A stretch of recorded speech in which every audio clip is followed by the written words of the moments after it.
The first breath of dawn slid across the river, turning its surface into a sheet of quiet gold. In a small pottery shop at the edge of the village, a young woman bent over her wheel, fingers glazed with clay and hope. She shaped every bowl with trembling hands, whispering silent promises that this one, just this one, might finally be flawless. Yet each rim wavered slightly. Each curve carried the trace of her heartbeat. Outside, roosters called, like distant reminders of time passing. The narrator's voice drifts gently through the air. Have you ever tried so hard to be perfect that you forgot to be real? Before night falls again, one simple crack will change how she sees her own worth forever. In a riverside town, wrapped in the scent of wet earth and smoke from morning fires, pottery is not merely craft, it is language. Every household owns a piece molded by someone they know. Among them lives Lina, a young apprentice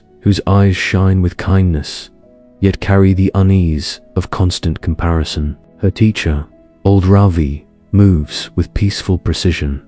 Turn, press, breathe, each motion a prayer in motion. Lina tries to imitate his calm, but her hands hurry, chasing an invisible perfection that always slips away. When customers arrive, she hides her crooked bowls behind the kiln, afraid the cracks will expose something deeper inside her. Each flaw seems to whisper, "You're not enough." Outside, life follows its own rhythm. Narrow trails twist past bright terraces, where water hums through handmade channels. Every evening, Lina walks this path home, greeting the gardener who tends the flowers, hardly noticing how their colors mirror fired clay. Nor does she see that what she throws away might already be watering something quietly beautiful. As the season of lanterns neared, the village shimmered with preparation. Potters polished their finest bowls until they gleamed like captured moons. Lina longed to place hers among them, to stand beside her master, not as a mistake, but as proof that she belonged. Yet on her table lay only crooked shapes, bubbles in glaze,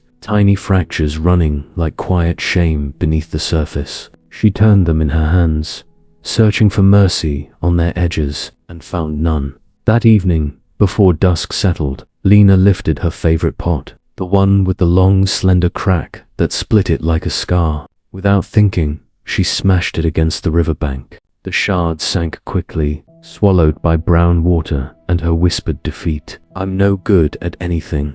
When night softened the workshop, Ravi found her staring at the cold kiln. He touched her shoulder lightly, eyes kind but unreadable. "Tomorrow," he said, "take 2 water pots to the gardener beyond the hill. Use whichever you find." Lina's heart was heavy, yet she obeyed. She chose one flawless pot and, after a pause that almost hurt, the broken one too. Never imagining that its weakness would carry a gift the world was waiting to see. Morning dew clung to the grass as Lina lifted the 2 jars to her shoulders. The sun still hid behind the hills, painting the sky in quiet apricot. Each step pressed a soft print into the dust while the pots knocked lightly together, making music of uneven rhythm. The perfect pot held its water proudly.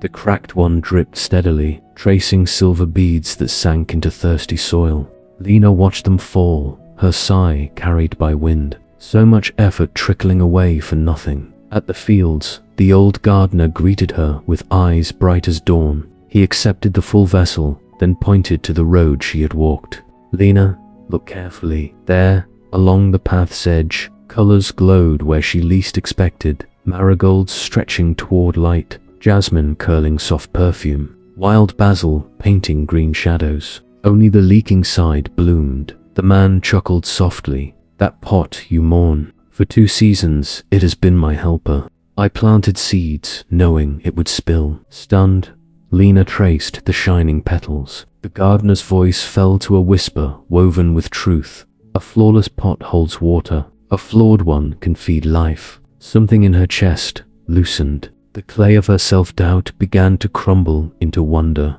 On her walk back through the narrow lanes, Lina saw the world through a gentler lens. The crooked rooftops seemed to lean in friendly conversation.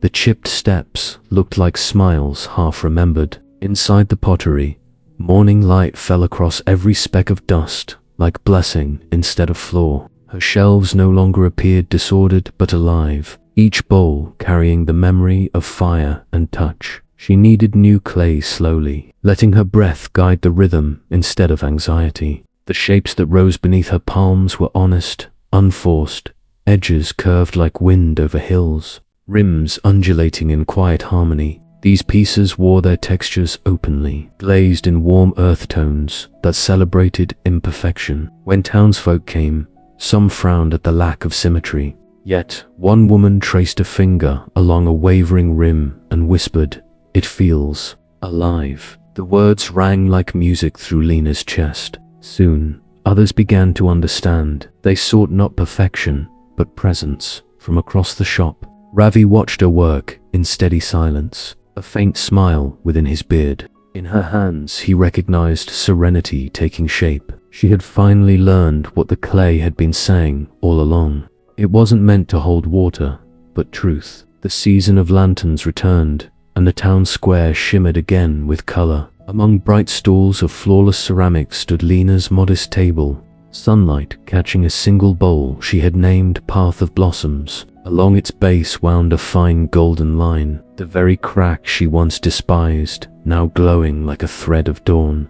Curious villagers gathered, admiring how it shimmered without shame. When asked about the golden vein, Lina's voice was calm. "That's where the water escaped," she said, "and where the flowers began." The murmurs turned tender.